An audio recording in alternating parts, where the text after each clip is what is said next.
और इस बीच हमारे सहयोगी आनंद प्रकाश पांडे भी हमें ज्वाइन कर चुके हैं। आनंद, आज के इस स्ट्रॉन्ग स्टेटमेंट से ये साफ हो चुका है, जहां कोर्ट ने भी ये स्पष्ट कर दिया है कि गलत इस्तेमाल नहीं होना चाहिए।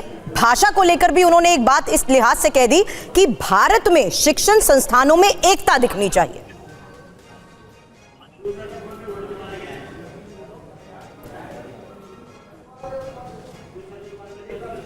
आनंद, आवाज आ रही है तो बताएं इस बारे में डिटेल, क्योंकि क्या रिएक्शन, क्या रिस्पांस उसको लेकर, क्योंकि कोर्ट ने एक स्ट्रॉन्ग स्टेटमेंट देते हुए स्टे लगाने का फैसला लिया। जी बिल्कुल, सरकार के लिए एक बड़ी राहत की बात है कि सरकार को इस यूजीसी रेगुलेशन को लेकर अपने पार्टी के अंदर से विरोध झेलना पड़ रहा था। आपको यूपी के उदाहरण आपके सामने, वहाँ के कई नेताओं ने इस्तीफा दिया। इसके साथ साथ वहाँ पे बीजेपी के कई सांसदों और नेताओं के पास फोन आए कि हम आपके घर का घेराव करेंगे, जो सवर्ण नेता, जो सांसद विधायक है, और कहा गया कि अगर आप इसका विरोध नहीं करते हैं तो आपके घर पे कालिक पोतेंगे। दिनेश शर्मा के घर पे लखनऊ में विरोध किया गया। ऐसे ही अलग अलग यूपी के शहरों में जो बीजेपी के विधायक, जो सवर्ण है या सांसद है, उनको ऐसे समर्थकों की तरफ से फोन आया। लोगों के मन में नाराजगी जरूर थी और सरकार को भी ये लग रहा था कि आखिर ऐसा कैसे हो गया। पार्टी के अंदर से आवाज उठ रही थी कि आखिर स्टैंडिंग कमेटी में हुआ, उसको यूजीसी रेगुलेशन बना दिया। और ऐसे इतना वेल डिफाइंड कोई भी रेगुलेशन होना चाहिए, सरकार कहना है कि वेल डिफाइंड होना चाहिए और इसमें गुंजाइश की, ताकि कोई अफवाह फैले या किसी को साफ समझ में ना आए, ऐसी गुंजाइश नहीं होनी चाहिए। तो ऐसे में जो सुप्रीम कोर्ट का जो आज फैसला है, जाहिर तौर पर सरकार के लिए और बीजेपी के लिए बड़ी राहत की बात है। जो बीजेपी के सवर्ण नेता थे वो ऑन रिकॉर्ड नहीं आ रहे, क्योंकि उनको परसों ही पार्टी की तरफ से साफ कह दिया गया कोई भी इस मुद्दे पर नहीं बोलेगा। लेकिन उनका ये कहना था कि सुप्रीम कोर्ट ने हमको बचा लिया। बिल्कुल आनंद, और इस बीच शशि थरूर क्या बोल रहे हैं ये सुन लेते हैं।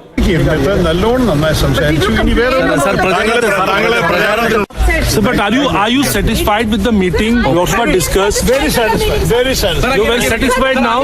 So you were not happy because after the तो शशि थरूर से यही सवाल करने की कोशिश की जा रही थी पत्रकारों की तरफ से कि सुप्रीम कोर्ट की तरफ से जो निर्देश है उस पर उनका क्या कहना। और अभिजीत ठाकुर इस वक्त हमारे साथ अयोध्या से जुड़ गए।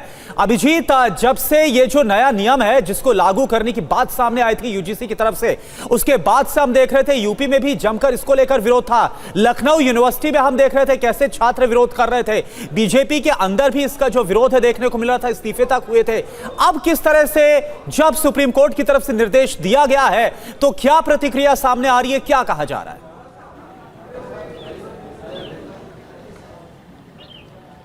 जी निश्चित तौर पर करुणा, एक बड़ी राहत भरी खबर जो है उन तमाम लोगों के लिए जो इस पर लगातार विरोध कर रहे थे। और उत्तर प्रदेश की अगर बात करें तो सबसे ज़्यादा विरोध प्रदर्शन यूजीसी के नियमों को लेकर उत्तर प्रदेश से ही देखने को मिले थे। तमाम प्रमुख शहर, चाहे वो इलाहाबाद यूनिवर्सिटी की बात करें, हम लखनऊ यूनिवर्सिटी की बात करें, कानपुर की बात करें, तमाम जिलों से प्रदर्शन की खबरें आ रही थी। उसके अलावा छात्र नेता जो हैं वो मंत्रियों के आवास पर पोस्टर चिपकाते इसके विरोध में दिख रहे थे। और साथ ही साथ जितने जातीय संगठन भी हैं वो भी जगह जगह बैठकें करके प्रदर्शन कर रहे थे, ज्ञापन दे रहे थे। प्रधानमंत्री तक को ज्ञापन सौंपा गया और कई गांवों ने तो बिल्कुल बायकॉट करने की घोषणा कर दी थी। अगर राजनीतिक पार्टी की बात करें तो बीजेपी के भीतर ही तमाम विरोध के सुर जो है वो फूट रहे थे।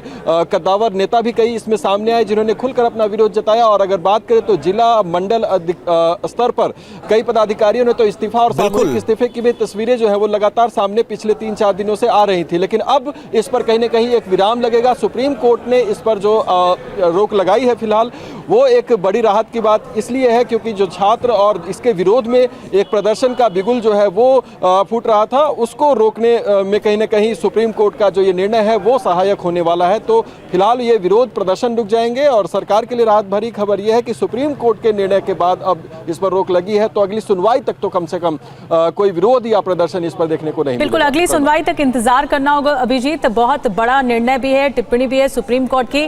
जल्दी से जयपुर चलते हैं, ध्वज के पास। ध्वज आ रहे हमारे सहयोगी जुड़ गए हैं। ध्वज, क्योंकि वहां जयपुर तक भी, राजस्थान में भी प्रदर्शन हो रहा था यूजीसी के नए नियम को लेकर, अब वहां पर लोग क्या कह रहे हैं? क्योंकि अब इस पूरे मामले पर जो नई नियमावली है उस पर रोक है और अगली सुनवाई का इंतजार करना होगा जिसपे और ज्यादा स्पष्टीकरण आएगा। वहां पर लोग क्या कुछ कह रहे हैं?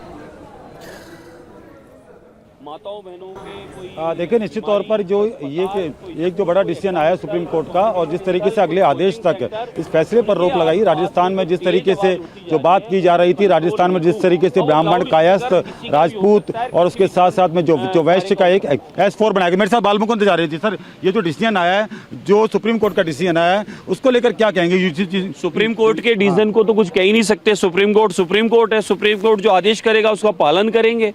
सुप्रीम कोर्ट के ऊपर उनके ऊपर बोलना उचित नहीं है। समय का इंतज़ार करेंगे और मैं तो कहूँगा कि इस समय न अगड़ा है न पिछड़ा है, सब लोग सामूहिक हैं, सबको अधिकार पूर्णता मिल चुका है। 2014 के बाद में अनगिनत विकास संपूर्ण देश का हुआ है, आर्थिक शक्ति तीसरी बनने वाला है। तो मोदी जी के नेतृत्व में ऐतिहासिक सबका विकास हो रहा है, सबका विश्वास जीतकर। तो अब कोई अगड़ा पिछड़ा नहीं रहा है, सब सामूहिक हैं, सब प्रेम भाईचारे से हैं। इसलिए मेरा मानना है कि हम सबको मिलकर इस विषय पर इसलिए नहीं ध्यान देना चाहिए कि इस विषय को तो अभी पेंडिंग हो गया और इसको अध्ययन करने की आवश्यकता है। जो कोर्ट में चला गया उसे बोलना अधिकार नहीं। कानून जो लाया गया था भेदभाव खत्म करने के लिए लाया गया था, तो इस पर क्या कहेंगे? क्या ये इस पर रोक लगनी जो है सही है? क्योंकि ये इसका विरोध भी लगातार हो रहा था राजस्थान भर में। तो देखिए, भेदभाव को खत्म करने की मंशा से यूजीसी के ये नए नियम लाए गए थे, लेकिन इनके आने के बाद समाज में एक नया विमर्श शुरू हुआ और चर्चा इस बात पर होने लगी कि इन नियमों के लागू होने के बाद सबसे ज्यादा भेदभाव होगा जनरल कैटेगरी के लोगों के साथ। और अब सुप्रीम कोर्ट ने नए नियमों पर रोक लगा दी है। 2012 वाला नियम ही लागू होगा। जब तक रीड्राफ्टिंग नहीं हो जाती तब तक ये नए नियम लागू नहीं होंगे। शालिनी, ये साफ तौर पर सुप्रीम कोर्ट ने निर्देश दे दिए हैं। केंद्र सरकार को, यूजीसी को नोटिस भी जारी किया गया है। किस तरह के रिएक्शन सब मिल रहे हैं? क्योंकि इसे लेकर लगातार विरोध हो रहा था, लोग सड़कों पर थे। बिल्कुल, सवर समाज के जो छात्र हैं वो आज यहाँ पर यूजीसी हेडक्वार्टर के बाहर भी प्रोटेस्ट करने पहुंचे थे और इनके देखिए तख्ती पर लिखा था यूजीसी नियम वापस लो। और अब तो सुप्रीम कोर्ट ने रोक लगा दी है, क्या कहेंगे आप? सुप्रीम कोर्ट ने रोक लगा दी, बहुत अच्छा हुआ है, हमें खुशी होगा कि अब उसमें चेंजिंग होनी चाहिए।